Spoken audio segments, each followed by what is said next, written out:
अतृप्त आत्मा, एक सच्ची घटना से प्रेरित कहानी। पात्रों के नाम और स्थान को गोपनीय रखा गया है। ये कहानी एक सच्ची घटना पर आधारित है। स्थल और लोगों के नाम बदल दिए गए हैं क्योंकि आज भी उस घटना की परछाई वहां जिंदा है। साल था 1989 का अंत। पश्चिम बंगाल के मेदिनीपुर जिले का एक छोटा सा गांव चंद्रबिला। बहुत कम लोग इस गांव का नाम जानते हैं। आज भी वहां ढंग से बिजली नहीं पहुंची है। गांव के एक कोने में था एक पुराना टूटा फूटा सुनसान झोपड़ी जैसा घर। उसी घर में रहती थी एक गरीब लड़की रूपसा। लोग कहते थे उसका जन्म ही शायद एक श्राप है। उसके माँ बाप बचपन में ही चल बसे थे। गांव में किसी ने उसे अपनाया नहीं। वो लोगों के घर में काम करके जैसे तैसे 2 वक्त की रोटी जुटाती थी। लेकिन रूपसा एक सपना देखती थी। वो चाहती थी कि एक दिन कोई उसे भी पराई नहीं अपनी कहे। उसे भी प्यार मिले, इज्जत मिले, एक अपना सा घर हो।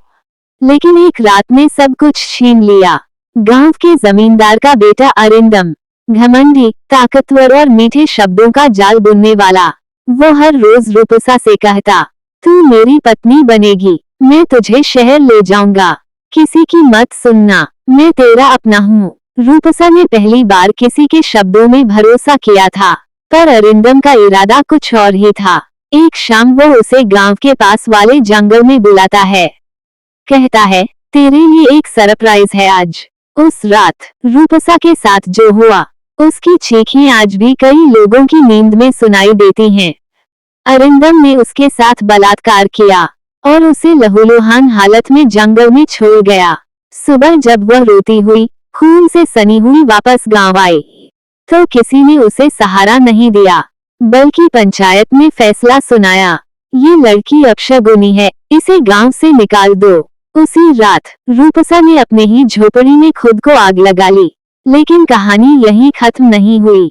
उसके बाद से शुरू हुई एक के बाद एक अलौकिक घटनाएं। हर रात 12 बजे उस झोपड़ी से एक लड़की के रोने की आवाज आती। कुत्ते उस दिशा में भौंकते चिल्लाते जैसे किसी डरावनी परछाई को देख रहे हों। जिन लोगों ने रूपसा को गांव से निकाला था, कोई अंधा हो गया, कोई पागल, और कुछ लोग रहस्यमय तरीके से गायब हो गए। जमींदार का पूरा खानदान एक एक करके मिट गया। अरिंदम की मौत हुई अपने ही कमरे में फांसी लगाकर, लेकिन उसकी आंखें खुली थीं, चेहरा डर से अकड़ा हुआ था, मानो कोई उसे गला दबाकर मार गया हो। आज भी गांव वाले कहते हैं, रात के 12 बजे उस झोपड़ी के सामने एक लड़की बैठी होती है। उसके लंबे खुले बाल, चेहरा नहीं दिखता, वो सिर्फ रोती है और फिर धीरे से कान के पास कहती है, मैं तो बस इंसान बनना चाहती थी। आज भी कोई उस झोपड़ी के 50 मीटर के पास नहीं जाता। वीडियो का आखिरी हिस्सा। धन्यवाद और अनुरोध, इस सच्ची घटना से प्रेरित कहानी को देखने के लिए आपका बहुत बहुत धन्यवाद। अगर आपको यह वीडियो पसंद आया हो तो इसे लाइक जरूर करें। कमेंट में बताएं कि कहानी ने आपको कैसा महसूस कराया।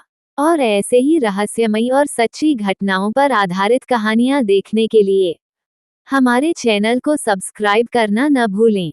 साथ ही बेल आइकन दबाएं ताकि अगली बार जब कोई नई कहानी आए आपको सबसे पहले